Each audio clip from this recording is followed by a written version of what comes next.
नमस्कार दोस्तों, स्वागत है आप सभी का हमारे YouTube चैनल इंडियन क्लासेज में। दोस्तों, आज की इस वीडियो में आचार्य हजारी प्रसाद द्विवेदी का साहित्यिक परिचय, उसके साथ साथ कृतियां एकदम आसान तरीके से लिखना बताएंगे। अगर आप सब भी बोर्ड एग्जाम 2026 की तैयारी कर रहे हैं तो ये प्रश्न बहुत ही महत्वपूर्ण है, आप सब इसको जरूर तैयार कीजिएगा। और आप सबको पता ही होगा कि साहित्यिक परिचय पूरे 10 नंबर में पूछा जाता है, जो कि 2 साहित्यिक परिचय लिखना होता है, एक गद्य से और एक पद्य से।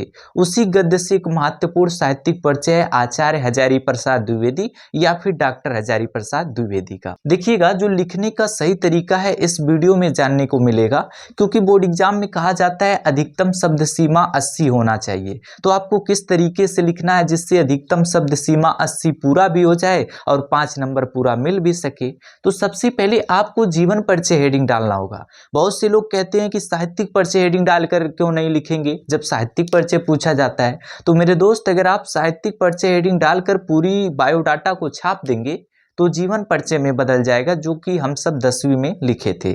इसलिए जीवन परिचय हेडिंग डालकर आपको कुछ बातों को पहले लिख देना है, उसके बाद से साहित्यिक परिचय लिखना है। यही लिखने का सही तरीका होता है। और जीवन परिचय में कौन कौन बातों को लिखेंगे, जैसे आप उनका नाम लिख सकते हैं, उनका जन्म कब हुआ, कहाँ पर हुआ, उनके माता पिता का क्या नाम था, कहाँ पे रहा करते थे, इन्होंने कौन कौन से पढ़ाई किए, कहाँ से किए, इनका पारिवारिक जीवन कैसा रहा, इनकी मृत्यु कब हुई। इन सब बातों को जीवन परिचय में लिखा जाता है और ठीक उसी बातों को यहाँ पर लिखा भी गया है। अब देखिएगा, यहाँ पे मेरे भाई आप सब इसका नोट भी बना सकते हैं इस तरीके से। सबसे पहले आपको यहाँ पे जिस लेखक, कवि, काव्यत्री, किसी का आप जब साहित्यिक परिचय लिखेंगे पहले उनका आपको नाम लिख देना है। उसके बाद से जीवन परिचय हेडिंग डालकर लिखेंगे आचार्य हजारी प्रसाद द्विवेदी जी का जन्म सन 1907 ईस्वी में। आपको इस तरीके से हाईलाइट करके लिखना है जिससे आपको याद रहेगा, ठीक ना, क्योंकि इन सब बातों को याद रखना होगा। आप बीच में कुछ लिख देंगे तो उतना ध्यान नहीं पड़ता है एग्जामिनर का, लेकिन आप उनका जन्म गलत लिख दिए, उनके माता पिता का नाम ही गलत लिख दिए हैं तो भाई साहब नंबर तो कट जाएगा।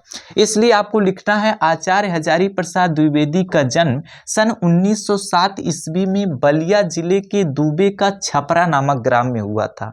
अब जो आचार्य हजारी प्रसाद द्विवेदी जी हैं, इनके जन्म की बात करें तो 1907 ईस्वी में हुआ था, और जन्म स्थान की बात करें तो बलिया जिले के दुबे का छपरा नामक ग्राम में हुआ था।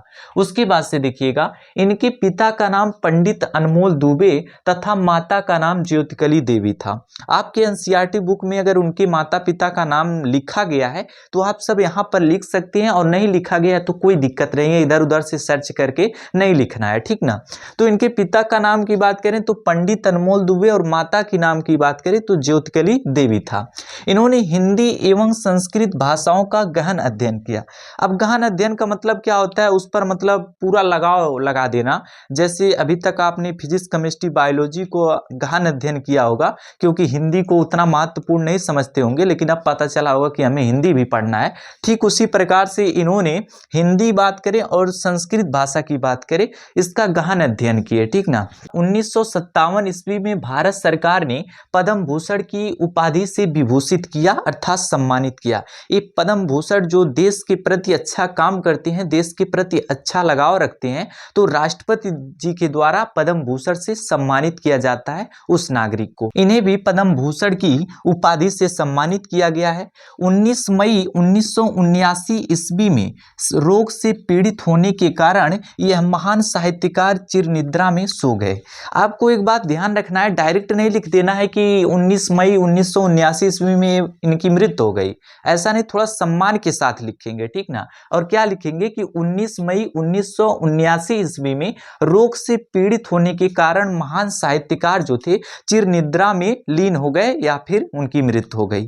तो इस तरीके से आपको जीवन परिचय लिख देना है। उसके बाद से आपको हेडिंग डालना होगा साहित्यिक परिचय, और साहित्यिक परिचय में देखिए क्या लिखेंगे, आचार्य हजारी प्रसाद द्विवेदी साहित्य के प्रख्यात निबंधकार, आलोचक, संपादक, उपन्यासकार के अतिरिक्त एक कुशल वक्ता एवं सफल अध्यापक भी रहे। अब देखिएगा, उनकी जो साहित्यिक क्षेत्र में जाने के बाद से जो घटनाएं घटती हैं उस बातों को साहित्यिक परिचय में लिखा जाता है। तो यहाँ पर क्या बताया जा रहा है कि आचार्य हजारी प्रसाद द्विवेदी साहित्य के प्रख्यात निबंधकार, आलोचक, उसके साथ साथ संपादक, उपन्यासकार के अतिरिक्त एक कुशल वक्ता एवं सफल अध्यापक भी रहे। इन्होंने एक अध्यापक के रूप में भी काम किया है और उसके साथ साथ ये साहित्य के प्रख्यात मतलब होता है प्रसिद्ध निबंधकार भी रहे, आलोचक भी रहे, संपादक भी रहे, उपन्यासकार भी रहे और एक क्या रहे, अध्यापक भी रहे। ठीक ना।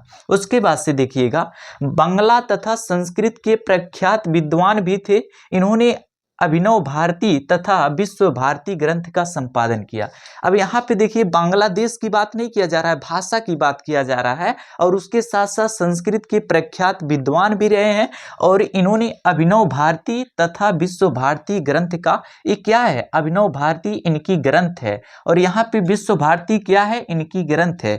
आपको याद रखना है, कभी कभी इसी टॉपिक से बहुविकल्पी प्रश्न बना दिया जाता है कि विश्व भारती किसका ग्रंथ है, तो आपको याद रहेगा, बता देंगे आचार्य हजारी प्रसाद द्विवेदी का ग्रंथ है। तो ये चीज यहाँ पर बताया गया कि जो अभिनव भारती ग्रंथ है और विश्व भारती ग्रंथ है वो आचार्य हजारी प्रसाद द्विवेदी का है। ठीक ना। अब उसके बाद से साहित्यिक परिचय तो हो गया, लेकिन हमें कृतियां भी लिखना होता है, क्योंकि पूरा प्रश्न यही पूछा जाता है कि निम्नलिखित में से किसी एक कवि या फिर किसी एक लेखक का साहित्यिक परिचय लिखते हुए उनकी कृतियों का उल्लेख कीजिए। तो साहित्यिक परिचय तो हो गया, लेकिन साथ में कृतियां भी लिखना है। तो कृतियां इस तरीके से लिखेंगे कि इनकी प्रमुख कृतियां निम्न है और पहला लिखेंगे निबंध संग्रह, दूसरा उपन्यास, तीसरा इतिहास और उसके आगे जो उनका निबंध संग्रह, उपन्यास, इतिहास है आपको लिख देना है। अगर आपको नहीं मालूम कि कौन सा निबंध संग्रह है, कौन सा उपन्यास है, तो आप मिक्स करके भी लिख सकते हैं, कोई दिक्कत नहीं है। लेकिन अगर आप इस तरीके से क्रम में लिखेंगे तो आपको पूरे नंबर मिलेंगे, एक भी नंबर कटने का चांस नहीं रहेगा। यहाँ पर इनकी जो निबंध संग्रह है, अशोक के फूल हैं, कल्पलता है, आलोक पर्व है, कुटज है और इसके अलावा और भी है। आपको जितना याद है आप उतना लिख सकते हैं। उसके बाद से उपन्यास की बात करें तो बाण भट्ट की आत्मकथा है और पुनर्नवा है, आप इसको याद कर सकते हैं। उसके बाद से इतिहास की बात करें तो हिंदी साहित्य हो गया और हिंदी साहित्य का आदिकाल हो गया। तो ये इनकी क्या है, रचनाएं कह सकते हैं या फिर कृतियां कह सकते हैं। तो अगर आप इस तरीके से लिखेंगे तो आपको ना ही ज़्यादा लिखना है ना ही कम लिखना है, मात्र 80 शब्दों में लिखना है, जिससे और भी क्वेश्चन करने होंगे और आपको उतना इस समय यहाँ पर खर्च करना है जितना नंबर मिलने वाला है। तो इस तरीके से आप पहले जीवन परिचय लिखेंगे, फिर साहित्यिक परिचय लिखेंगे, उसके बाद से इनकी कृतियों को लिख देंगे और आपका साहित्यिक परिचय पूरा हो जाएगा और आपको 5 नंबर मिल जाएगा। अगर आप सब इसी तरीके से महत्वपूर्ण लेखक, कवि, काव्यत्री का साहित्यिक परिचय पाना चाहते हैं या फिर हिंदी के किसी भी महत्वपूर्ण टॉपिक को पाना चाहते हैं तो हमारे चैनल को विजिट करके प्लेलिस्ट वाले ऑप्शन पे जाएंगे तो हिंदी का एक प्लेलिस्ट बनाया गया है जो कि बोर्ड एग्जाम 2026 को टारगेट करते हुए उसमें हर टॉपिक मिलेंगे।